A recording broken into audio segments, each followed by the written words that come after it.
Let's open a word of prayer. Lord, thank you so much for the day. We pray that you'll bless our time together.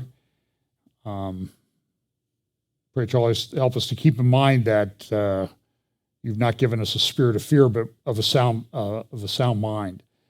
And pray that you always help us to be guided by your Spirit in these what can only really be described as troublesome times.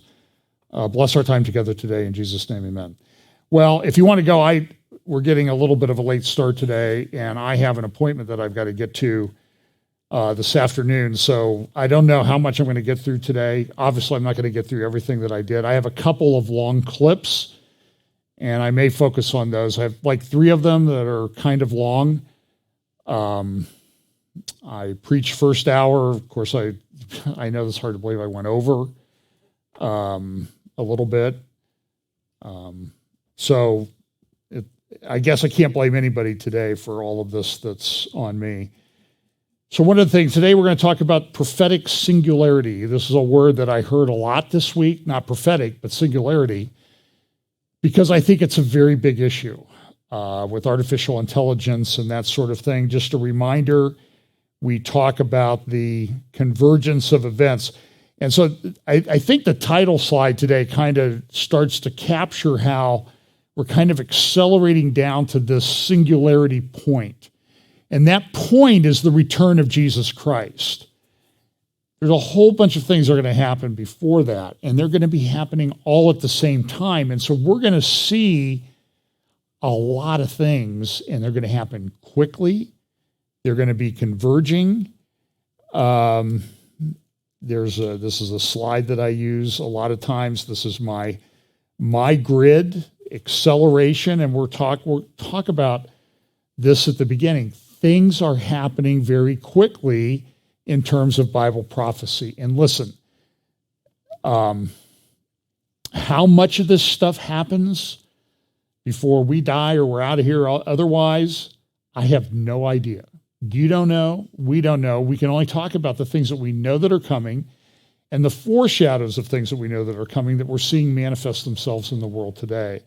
In terms of acceleration, Lenin once said this, and as best I can tell, this is an accurate quote of Lenin. There are decades where nothing happens, and there are weeks where decades happen.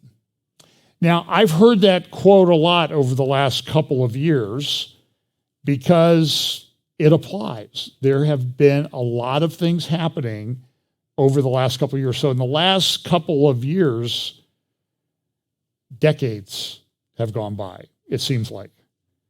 And I have some quotes today. Some of these are older clips, but I think they relate. I'm going to talk a little bit about, and we talk about the convergence of things.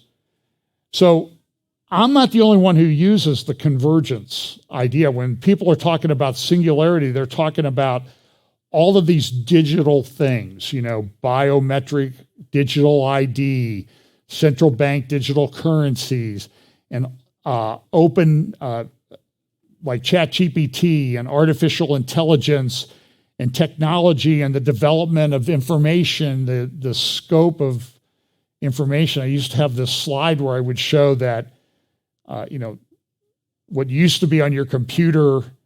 I saw a picture of this truck. It was a semi-truck pulling up back in the 50s, and that was a 2 megabyte computer. And it filled a whole semi-trailer. It would fill a whole room.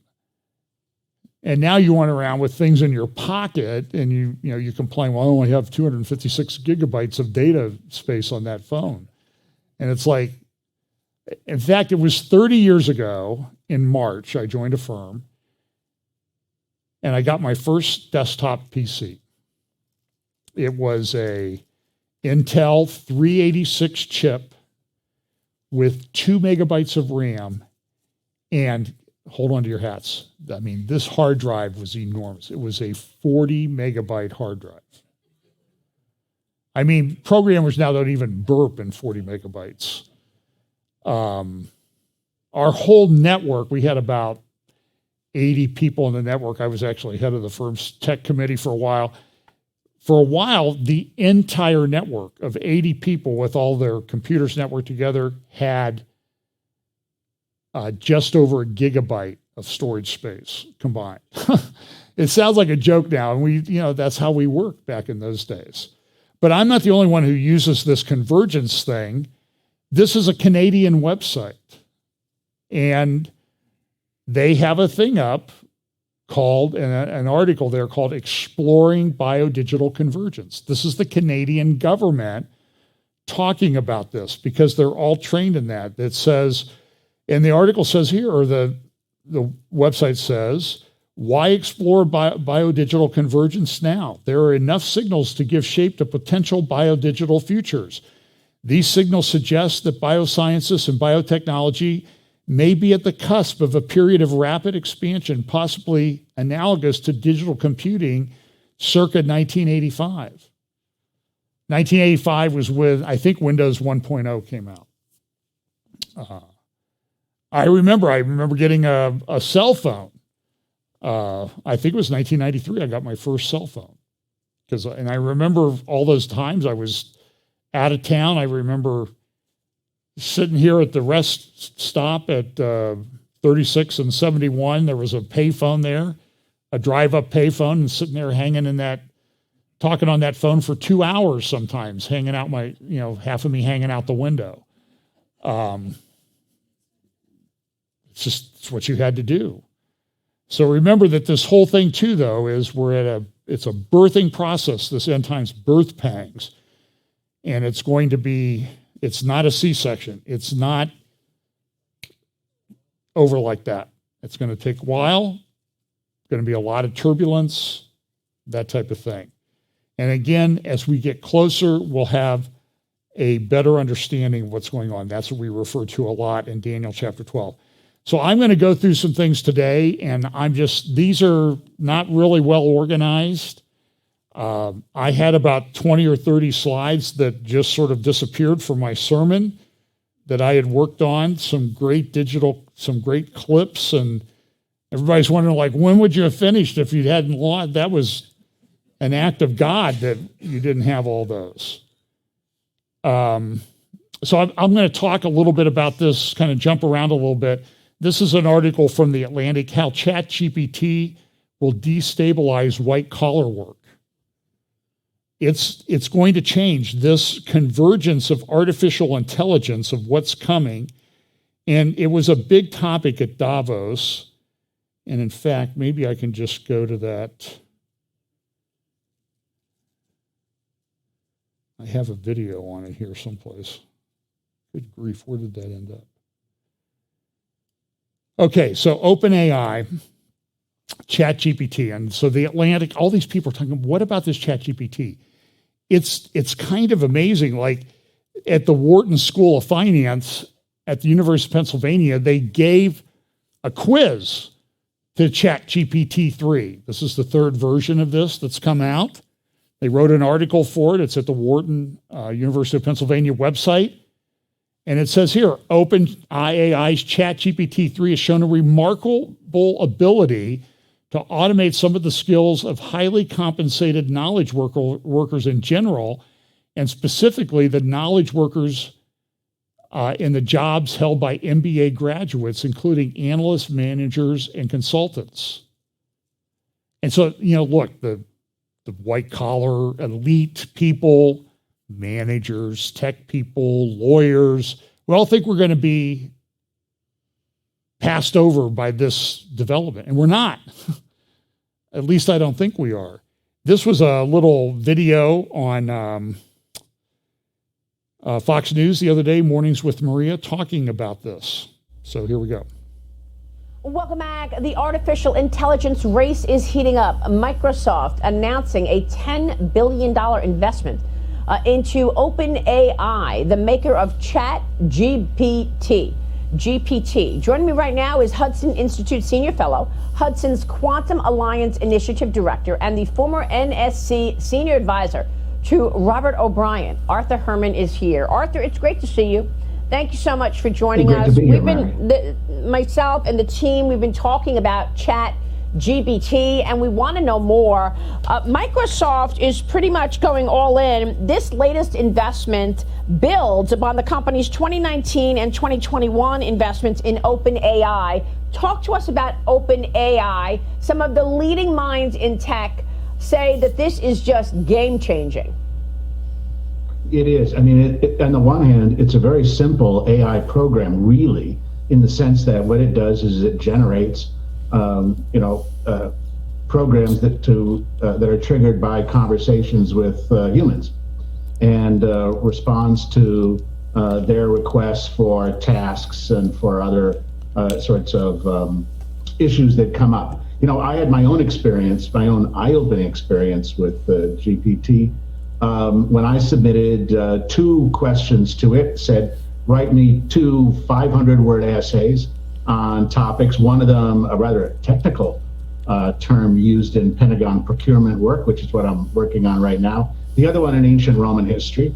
And the answers came back to me, Maria, almost by return of email post. I mean, I couldn't believe how quick it responded with 2 essays. And I said, this has to be cribbed from somewhere. So I checked other sources, I checked Wikipedia, and sure enough, it had generated these things almost within the blink of an eye. But what's so interesting about this trend, and you mentioned the GPT passing the MBA exam at Wharton. What's interesting about this is that we're looking at a new phase in the information age. The old idea is that automation was going to replace all those blue collar jobs, right? That they would all be replaced by robots, and that therefore people whose jobs were under threat were America's working class. But what we're also seeing now is that there's also a threat coming, thanks to AI and programs like GPT. There's also a threat coming to white collar workers. That if you're a lawyer, if you're an accountant, Mark, if you're a financial planner, you might want to look to your laurels, because there may be a program coming, an AI-generated program, that's going to be able to do jobs just like yours, if it doesn't have your unique contribution or your unique brand that goes with it.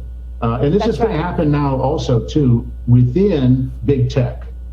Yeah, this is such a great point that you make, because all of this time talking about AI replacing things that we do, regularly, that the machine picks up, understands how you move, move cheeseburgers from one place to the other. No, this is replacing white collar jobs, those jobs that people get after years and years of schooling. What does that mean for college? What does that mean for university? All the money we put into university, if Chat GPT can do it. I mean, they are basically writing novels, and then humans are publishing those novels. What about that? A new research paper revealed that Chat GPT passed the MBA exam at Wharton Business School. Some people, they're writing the books using AI. So how concerned should people be after spending all of this money and time going to school and university and further university on top of that? Well, I think what it means is that we're going to move to a different kind of credential society, because the idea that if you went to Wharton and got an MBA, that your future was secure, this may not be the case anymore. On the other hand, if you go to a Voc Tech college and learn how to handle machine tools or a welding job, you know what? Your starting salary is going to be probably in the low 6 figures, and your future may be replaced, because a lot of those kinds of tasks are much harder for current robotics and other kinds of automated systems to replace. Yeah. And for big tech, this may go a long way to explain why we're going to see also a shift in the kinds of jobs and hiring that takes place in big tech. There's been all of the major big tech companies have been cutting back on their workforce. A lot of it is, as you know, a response to the chances of a coming recession. They're sort of battening down the hatches here. But we're also not very far from where we're going to have AI programs that are able to do software coding, that are even going to be, and here's the next step, Maria, where you have AI programs that are designing other AI programs. And what's going to happen then is a lot of the people we think of as, the key information workers at companies like Google and Microsoft and Spotify, they may find themselves competing with the machines in ways that their employers don't really notice the difference. And in Yeah. fact, the machines are, a little bit more reliable. They're happy to work on weekends, a whole range of other things that are going to be very tough for America's white-collar workforce. So OpenAI put out ChatGPT 3, and it's taken the world by storm. And I've talked about it a lot. It was a huge subject at Davos, and I've got tons of videos that I'm working through there. But when we talk about the singularity, if you remember, there were a number of years ago, this magazine actually came out in February 2011. And it kind of, for those of us who talk about Bible prophecy and stuff at the time, it was sort of like, this is what's going on. And it said 2045, the year man becomes immortal. Now listen, I don't think man will get there. I think there are some limitations put in place. But we know that, like at the Tower of Babel in Genesis, that there was this, we can be like God. And a lot of people are talking about that. And so Ray Kurzweil has a thing called Singularity University, and I think he's affiliated with Google. And they brought back, so Microsoft is putting $10 billion into OpenAI. There's a talk I think I played last week from Davos where the CEO of Microsoft said, yeah, I think his name is Nardella. And he said, yeah, we're incorporating artificial intelligence in all of our programs. Now, all of our offerings will use artificial intelligence. So there's this convergence. And so Kurzweil says, well, I'm doing this because I want to be immortal. I want to upload myself to the cloud so I will exist forever. Now,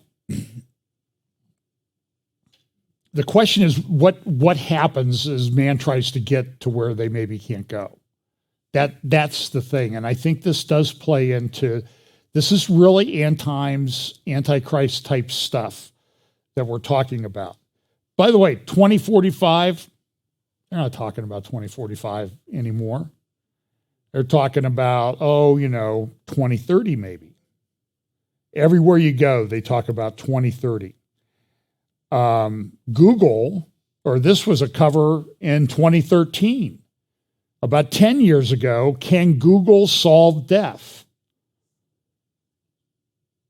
And this is not a fly-by-night magazine or anything like that. This is Time Magazine. So I went back and dug out some old videos, and if it's kind of enlightening and frightening at the same time. This is a guy named Sam Altman. He is one of the founders of OpenAI. And I think they might talk about this at the beginning of this interview. This interview is from October of 2018. Okay, so it's 4 years and 3 months ago.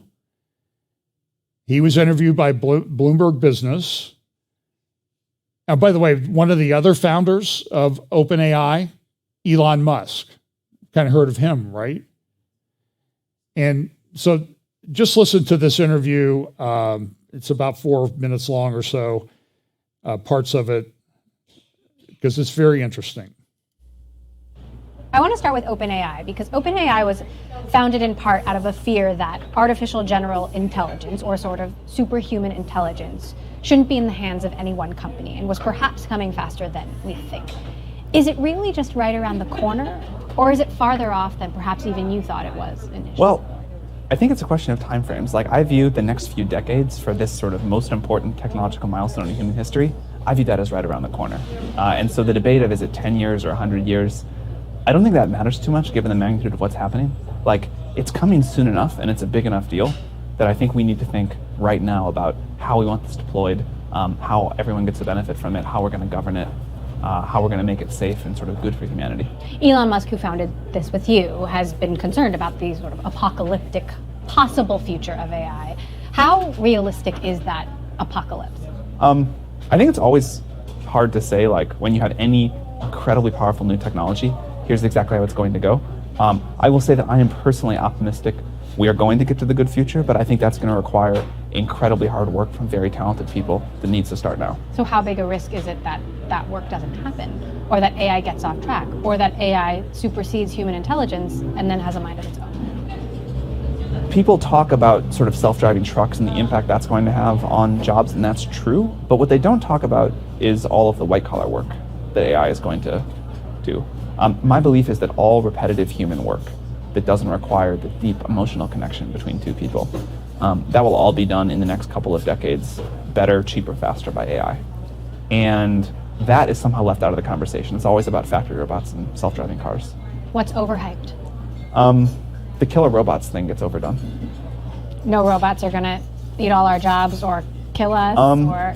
Some robots will eat some jobs, and some robots will kill humans. You've already seen that with self-driving cars.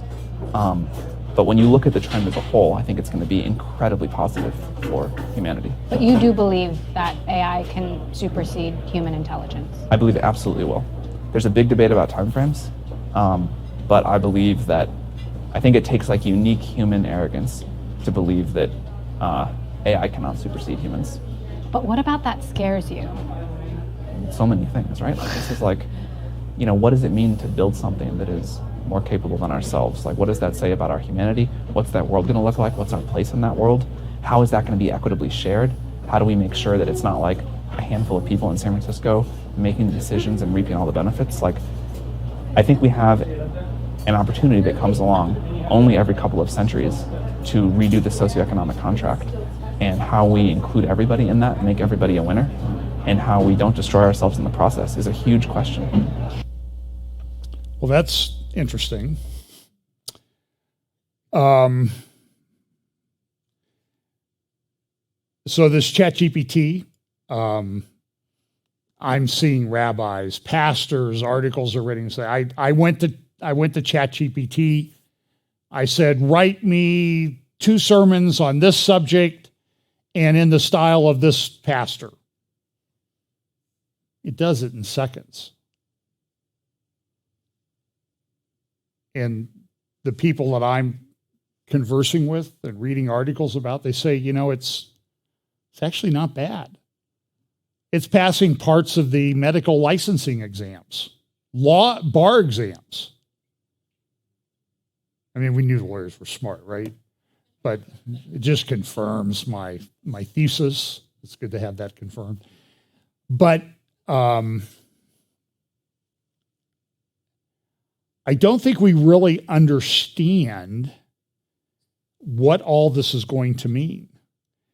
Now, Sam Altman wrote an article for, it's at Moores, moores.samaltman, altman.com. And it's called, and I didn't have time to put it up, it's called Moore's Law for Everything. Now, do you know what Moore's Law is? Moore's Law was developed in computer chips, and that computer chips would double in capacity every 2.5 years. And that's pretty much stayed the case for the last 30 years, which means computers have really gotten very powerful. And now they're talking about quantum computing, which will blow Moore's Law out of the water. But Altman wrote an article back in 2021 for his website. It says this: my work at OpenAI reminds me every day about the magnitude of the socioeconomic change that is coming sooner than most people believe. Software that can think. Now, put this in the context of the videos I've played you about from a guy named Yuval Noah Harari, talking about what are we going to do with people when they don't really have anything to add to society. And I'm sure if you talk to Harari, you would say, well, I'm always going to be there because I have stuff to add. I'm one of the really elites. That's why he talks about when things get really bad, maybe we need a Noah's Ark for the elites, even though he thinks all the Bible is a myth and it's fake news and it's made up stories. He'll use biblical imagery all the time. So he says, my work at OpenAI reminds me of the magnitude of the socioeconomic change that is coming sooner than most people believe. Software that can think and learn will do more and more of the work that people now do. More even more power will shift from labor to capital. If public policy doesn't adapt accordingly, most people will end up worse off than they are today. We need to design a system that embraces this technological future and taxes the assets that will make up most of the value in that world. In the next 5 years, computer programmers that can think will read legal documents and give medical advice. In the next decade, they will do assembly line work and maybe even become companions. And in the decades after that, they will do almost everything, including making new scientific discoveries that will expand our concept of everything. This technological revolution is unstoppable in a recursive loop of innovation, as these smart machines themselves help us make smarter machines, will accelerate the revolution's pace. And so in 2021, almost 2 years ago, March 16th, 2021, he wrote this article. And one of the things he talked about is, well, if people can't do anything, we'll give them a basic income. And because this will make everything so wonderful in society that people won't have to do anything and it won't cost anything to live. So we'll give everybody $13,000 a year and everything will be great. And, you can go get your 3D printed steak delivered to you by drone. You don't even need to leave your house. It sounds very dystopian, but it's coming. It's coming. So this is a good article. You should go look it up. Now there's another article. Let me pull up my version of it so I can.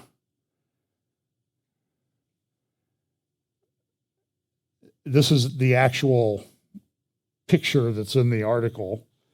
At Popular Mechanics. I mean, we're talking about Bible prophecy and stuff, so of course we're going to refer to Popular Mechanics, right? Now, this was just published this week, last Monday. So everybody's talking 2030. Now, I'm not date setting. I want that to be understood. But everybody's pushing 2030. And now here comes Popular Mechanics of all publications. Humanity may reach the singularity within just 7 years, trends show. By one unique metric, we could approach technological singularity by the end of this decade, if not sooner. A translation company developed a metric, time to edit, to calculate the time it takes for professional human editors to fix AI-generated translations compared to human ones. This may help quantify the speed. An AI that can translate speech as well as a human could change society.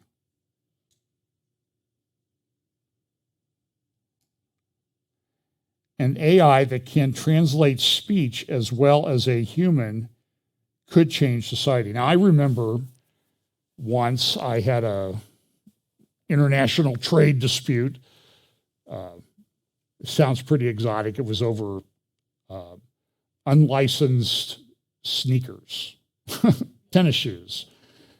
And I almost ended up in Korea, but some of the other guys in the case went. I ended up in Los Angeles to depose guys from the Korean company, and we sat in a conference room for 3 days, deposing them. They didn't speak a lick of English. They were smoking. This is downtown LA. This is 1992, I think. So 30 years ago, they smoked the worst smelling cigarettes I've ever smelled in my life. It didn't smell like they were made with tobacco. It smelled like they were made with something else brown that kind of dries and looks like tobacco. I had the worst migraine for 2 days. And part of the problem was we did it with a translator, an interpreter. So as I'm asking the guy a question, this guy sitting right here starts talking to him in Korean while he's listening to me and talking, like instantaneous. This guy was like a machine. Then the guy started giving me the answer in Korean, which I was listening to, but I'm not going to understand. But then he starts speaking to me in English while the guy's speaking in Korean. And I'm telling you, my partner and I, we kept switching off because it was blowing both of our brains. And we had the worst headaches. But now they're talking about this coming. And so what are they talking about, though? They're talking about reversing Babel. And you see the little things, the devices that you can buy. Take this to a cafe in Paris and you can order a latte in French. You tell you what it wants, you hold it up and it speaks French. And then the person responds, oh, would you like extra, I don't know what you get in a latte, I don't drink that stuff, but would you like extra chocolate sauce in your chocolate syrup? Is that not in a latte? Should be, then I would drink it. And you can have a conversation almost in real time with someone. And do you understand the return to Babel thing that we're seeing on a technological scale? And so at what point, God intervened there. And I think we're at the stage where God's going to intervene again. And so what's the tipping point? What's the prophetic singularity that sort of, it converges enough that everything unfolds then, that we can see. And so here they're saying, 7 years. This is kind of interesting. I'm sure they're not Bible prophecy students at Popular Mechanics. And maybe they're just trolling us. They know what we think, and they're just trying to, look, watch all these guys. They'll go crazy with these prophecy updates if we write this article. Whether these hyper-accurate translators are harbingers of our technological doom or not, that doesn't lessen translated AI's accomplishment. An AI capable of translating speech as well as a human could very well change society, even if the true technological singularity remained ever elusive. Wow. That's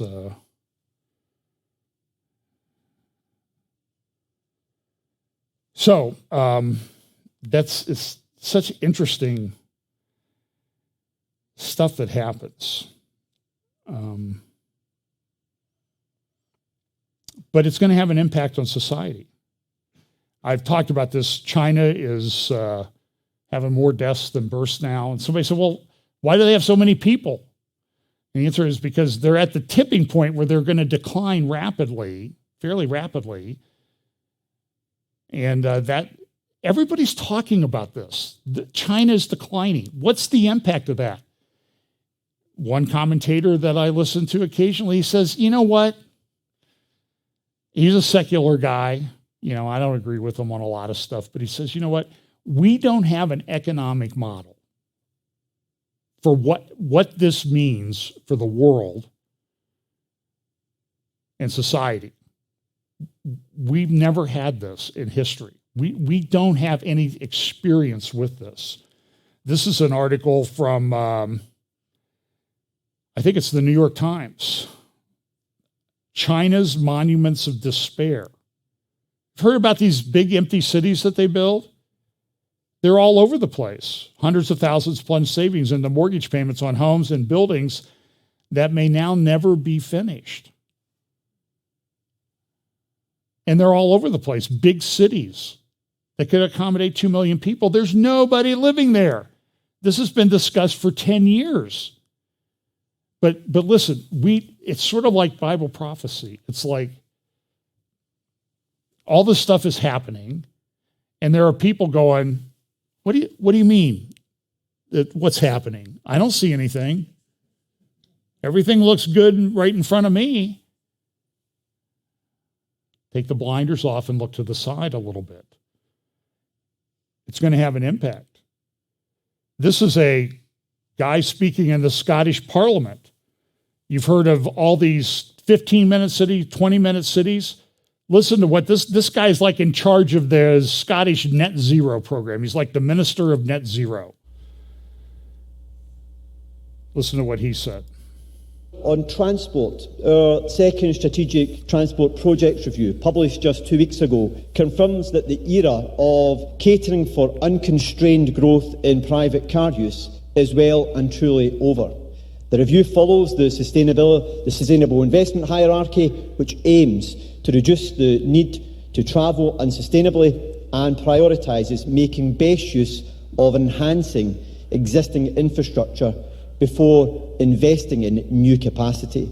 Furthermore, we have set out how we will reduce car kilometres by 20% by 2030 in our draft route map, a truly world-leading commitment demonstrating our level of ambition in meeting Scotland's statutory targets. The Scottish Government have commissioned research exploring demand management options to discourage car use. And using the research findings, we will work with local and regional partners to develop a demand management framework by 2025. Together. And so here's from their Strategic Transport Projects Review 2. And so they prioritize, this is the priorities: walking and wheeling, cycling, public transport, taxis and shared transport, private car. If you're allowed to have that. And so the dream seems to be you'll own nothing and be happy. Back to this demographic thing. China's population bomb blows as death outnumbered births in 2022. And then this from the Prime Minister of Japan. I've talked about this, and people write to me and say, you're out of your mind. This will never happen. They'll turn it around. The time to turn around their decline in China and Japan was 50 years ago. This has been building, and now it's going to explode. And so, listen, that's why the mullahs in Iran came out last fall in the Tehran Times and other newspapers and said, listen, we have had the fastest decline in female fertility rates of any society or culture in human history.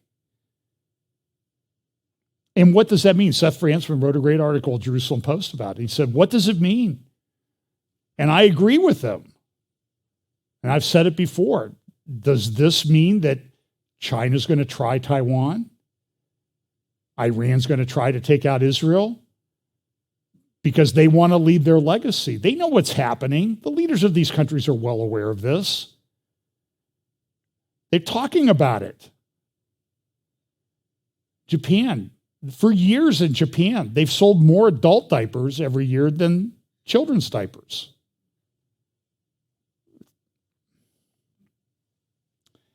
It's crazy. I had a little quote here from a Twitter account. Oh, I don't know if I used this one last week or not. Google. Somebody sent me this. Google this. Do men menstruate? I know there's some young teenagers. What's he talking about, mommy? Sorry, mom. Having a period is not a feminine thing. This is what Google says. This is artificial intelligence. Remember, it's artificial intelligence, not wisdom. Big difference. And people of all genders menstruate, including non-binary people, agender people, and even plenty of men! Exclamation point. Menstruation doesn't change anything about your gender. It's just a thing that some bodies do.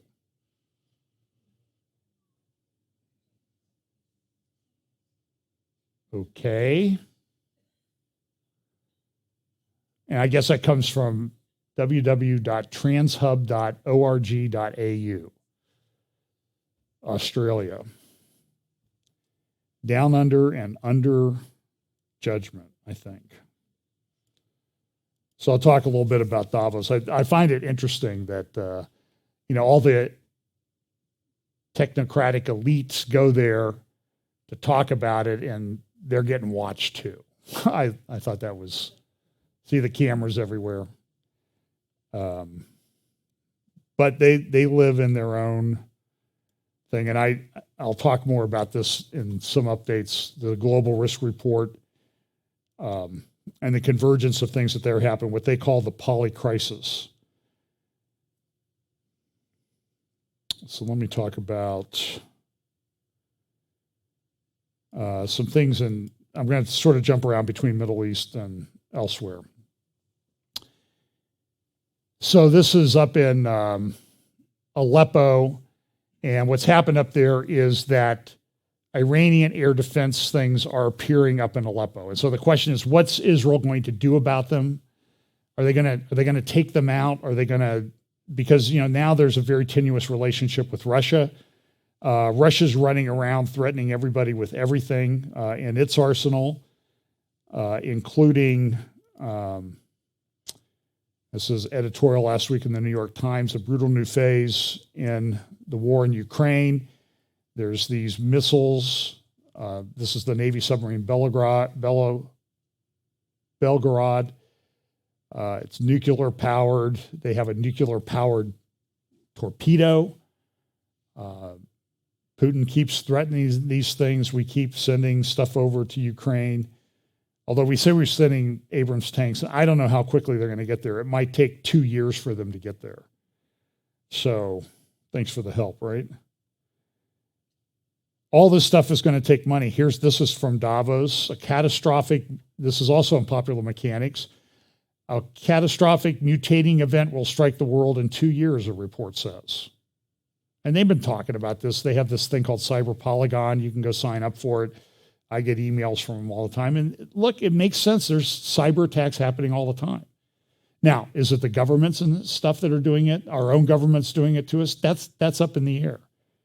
There's also this organization, this kind of showed up at the World Economic Forum. They launched a philanthropic initiative to mobilize $3 trillion a year to tackle the climate crisis. Remember Prince Charles, and it says that with trillions at his disposal.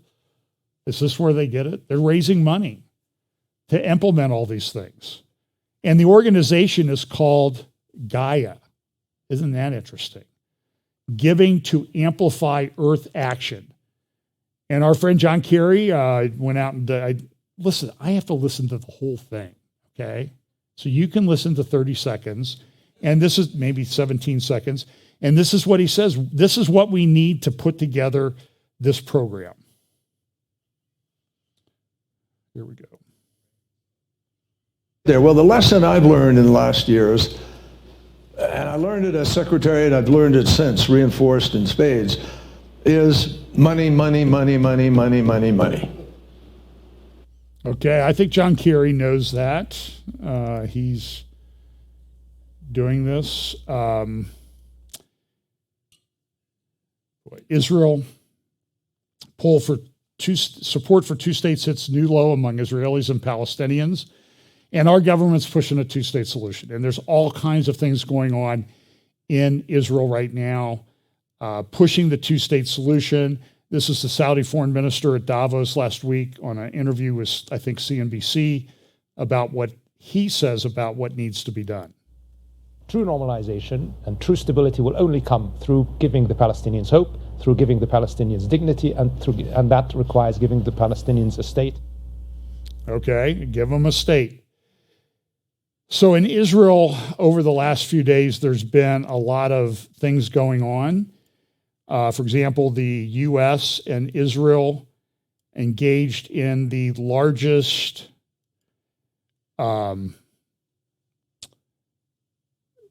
military exercises, joint military exercises that they've ever done over the last few days. CENTCOM, our Central Command, and Israel, it involved naval ships, involved submarines. I mean, it was a big deal. Aircraft carrier,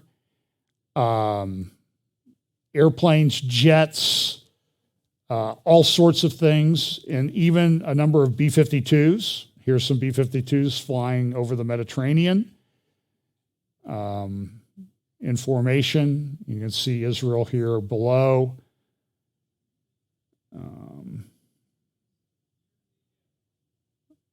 Juniper Oak is what this was called. Netanyahu said this shows our unbreakable alliance. Here's another one. This relates to the war in Ukraine. The M1 tanks that we have in inventory right now, our armor is too top secret to even send to Ukraine to help them out. Here's some more B-52s over Israel. Here's a satellite shot over the port, the Ashdod Marina down there that you see. This was an interesting article. You can go to the Jerusalem Post. It was published on Friday. It was either in Friday's paper or today's. I think it's probably in today's paper.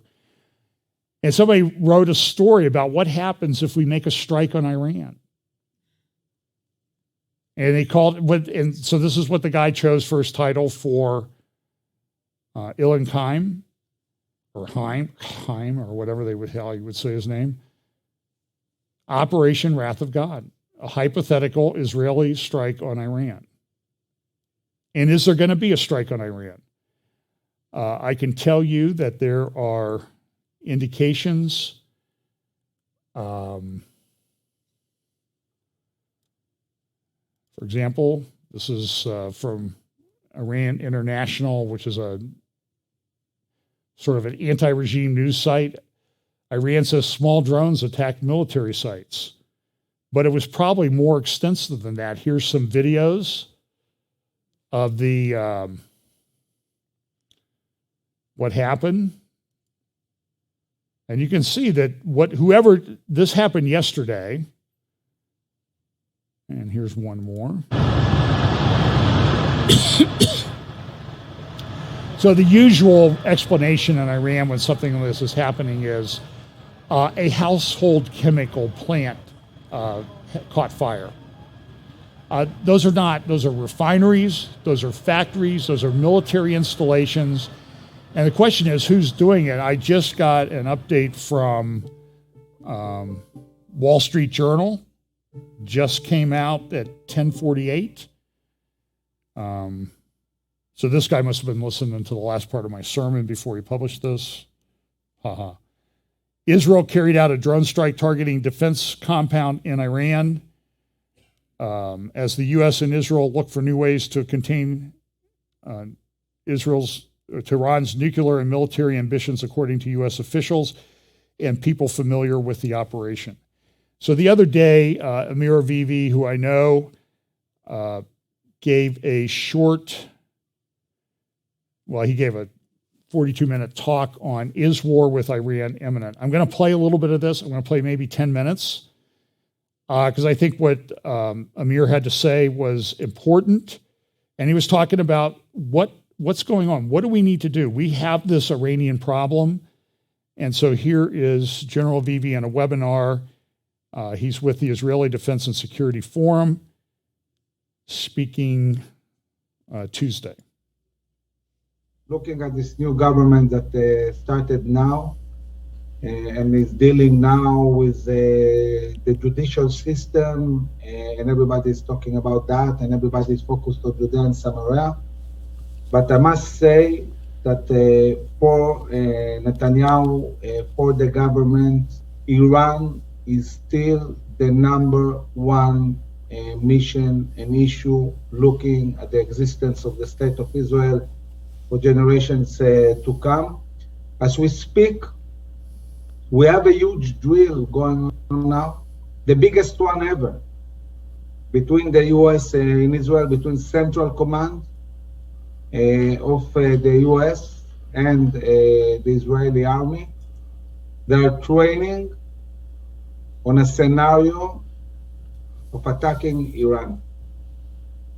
So what we are seeing is very, very interesting. We are seeing that on the ground, looking at the IDF, looking at the Mossad, looking at the CIA, looking at the Central Command that is in charge of all of the Middle East, and the preparations for a possible operation in Iran, everybody's getting prepared. Things are happening on the ground on a scale that we haven't seen before. On the political level, things look a bit different, and I would like to outline what is happening now. We are witnessing an historical moment of change that basically started almost a year ago with the Ukrainian war. And this change is a buildup of a military coalition between Russia and Iran. CIA in December already released a statement talking about this phenomena. And I'll explain why this is happening, but what we're seeing is a front, is a Russian-Iranian front. One thing we see it in the Middle East, but we also see it on European soil in Ukraine, and this is backed up by the Chinese economy. The Chinese are not really integrated in this front, but certainly they're supporting it economically. Why is this happening? Why this is happening now? I mean, yes, the Russians and the Iranians for a long time they had good relations, never anything remotely to what we're seeing now. So really, to understand what's going on, we need to go back a year ago. Russia, for a very, very long time, for 2 decades, has been preparing to invade Ukraine, to take areas they believe they belong to them. And Russia made a lot of preparations, and Russia knew that the West is by far superior, talking about technology and military. The US military is bigger and stronger than Russia, China, Iran, all of them combined. US is a $20 trillion country. Russia is 1.7. Iran is 1.7. So it's a completely different scale when you look at NATO. So much power, zero willingness to use it, zero. And the Russians know it. So he goes on to see. So if you want to link to that, email me. The quality wasn't that great. I recorded it. I haven't seen on the IDSF website or YouTube channel yet, but I have it on a private part of our YouTube channel. So if you want to see the whole thing, it's about 40 minutes long. But Amir says this is a problem, but the United States could do something, but they don't seem to want to. And that sentiment was echoed by Caroline Glick in her article that was published. When was this published? January, on Friday at jns.org, titled Juniper Oak, the JCPOA, and Zero Surprises. And she says, the Financial Times reported on Wednesday that the US, EU, and UK believe that there are no credible alternatives to the JCPOA. And so she goes, so what do we see? We see this big training.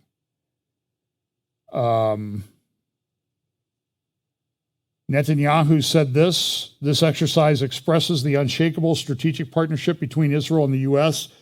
and constitutes an additional stage in building up Israeli military strength. Israel will always defend itself with its own forces, but of course welcomes the deepening cooperation with our greatest ally. Caroline says this, given the U.S.'s actual policy towards Iran, like we don't help with the revolution that's going on.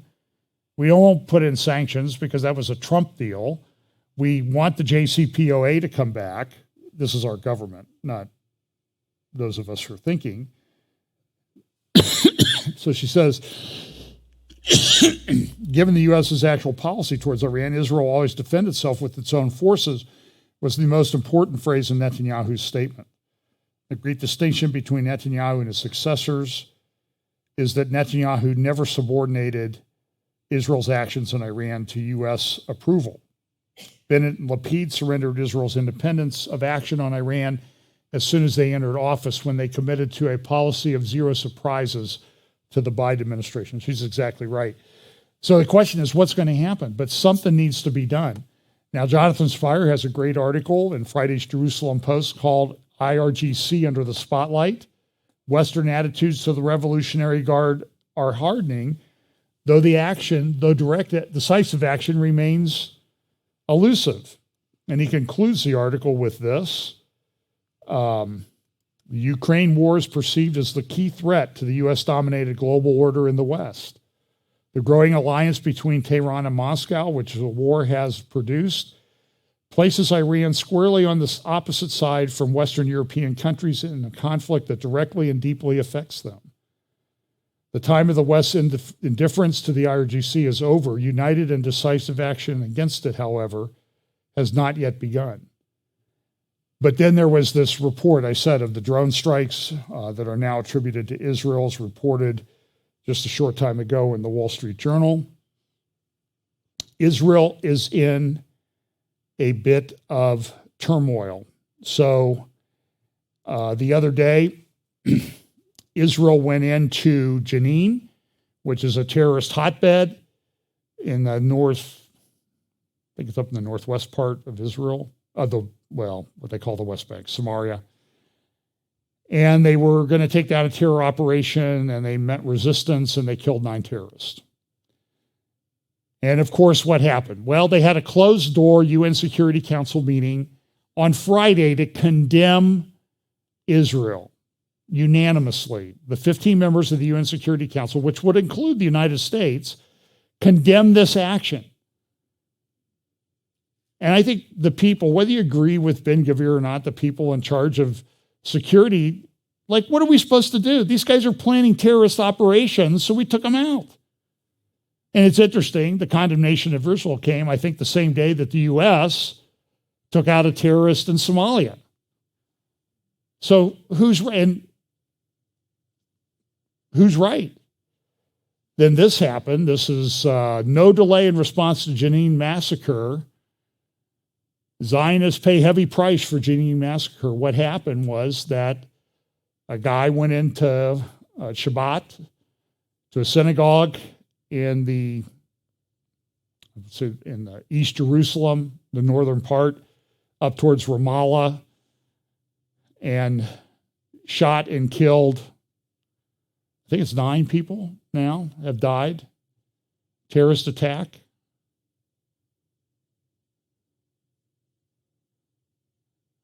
One couple was there. They've been married. They're fairly newlywed. I think they're in their 40s. They came running to help, and they were shot and killed, point blank, by the terrorist.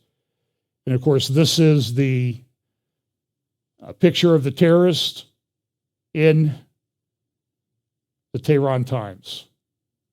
Jenin's revenge by the son of Quds. And the Biden administration wants to do something with these people? Are you kidding me? It's insane. New York Times has a big article this morning too, and then the next day in Jerusalem, down near in Silwan, near the city of David, 2 Israelis were shot near the ancient city of David, or above the ancient city of David. Now, I don't know if this makes it unsafe to go to Israel. I'm not sure I would say that. These were targeted attacks by the Palestinian jihadis. And I don't have the picture of it. I apologize.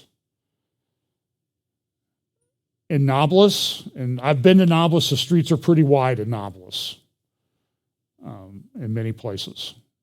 Big refugee camp there. I have video and pictures of people out on the street distributing candy, celebrating, cheering the slaughter of Jews in the synagogue in East Jerusalem. This is who the United States says Israel needs to make a 2-state solution with.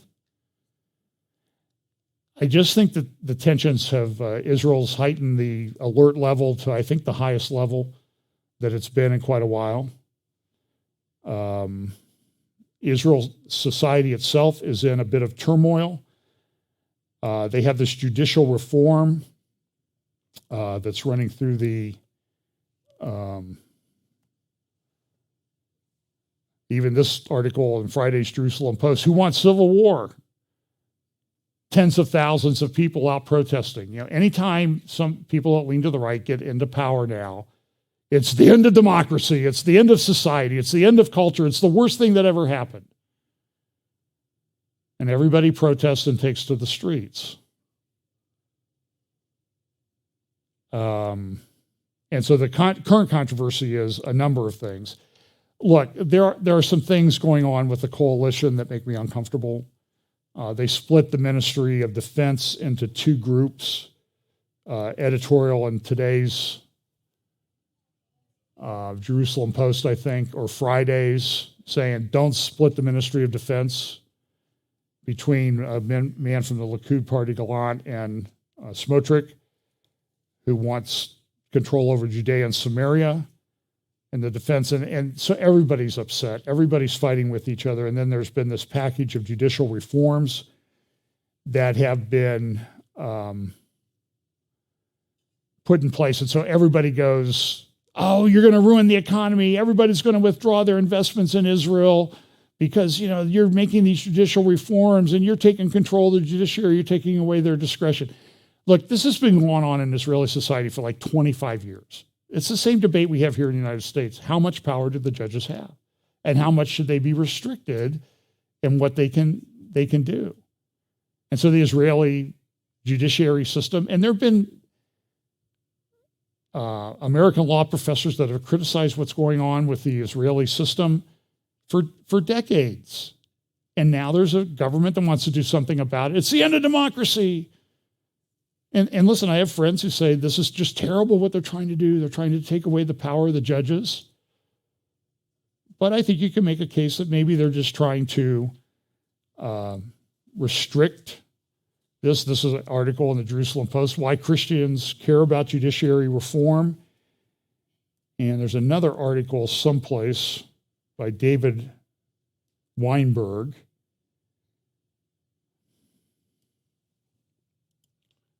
Let's see. It must have been one of the slides that disappeared. David Weinberg wrote an article in Friday's Jerusalem Post. He's associated with IDSF, Israeli Defense and Security Forum. And he says, look, there are things that we have concerns about in the judiciary, so let's sit down and talk about it. But they don't want to talk, they don't want to compromise at all. They want to just destroy the Israeli government. And so, you know, I think that right now there's a pretty big coalition that Netanyahu has assembled, but I don't know how long they'll hold together. And so we could be heading for new elections in Israel. And then at the same time, there's this concern. Netanyahu went to Jordan this week and met with King Abdullah about, you know, we need to kind of ratchet things down on the Temple Mount. Ben Gvir come out and says, well, I don't work for Jordan. I work for the Israeli people, and I live, you know, and work in Jerusalem. I work in Jerusalem. I live in Hebron, and so I'm going to go to the Temple Mount whenever I want. And that's got everybody upset. And so this is, you can see that giving away the West Bank and the Jordan Valley would be just absolute insanity. So it appears that the problem is irresolvable.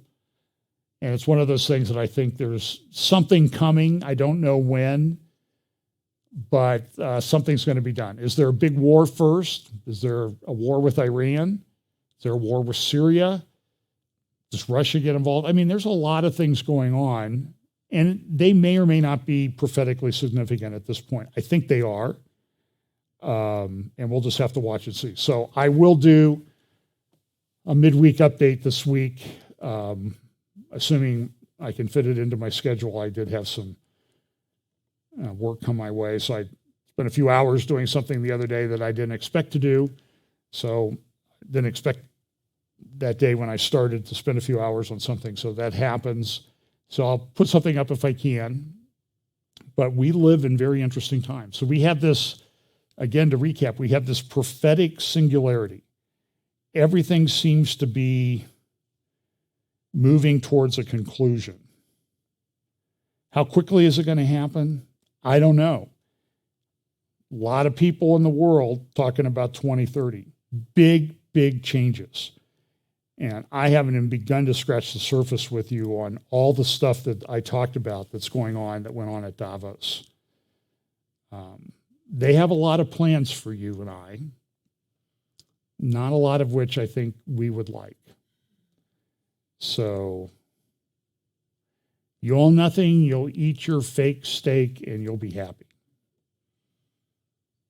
It's very interesting times. So listen, make sure your heart's right with the Lord. Let's pray. Lord, thank you so much for your word. Pray that you will bless us this week. Give us opportunities to share the gospel with people, and always keeping our eyes fixed on you as the author and finisher of our faith. Bless us this week in Jesus' name. Amen.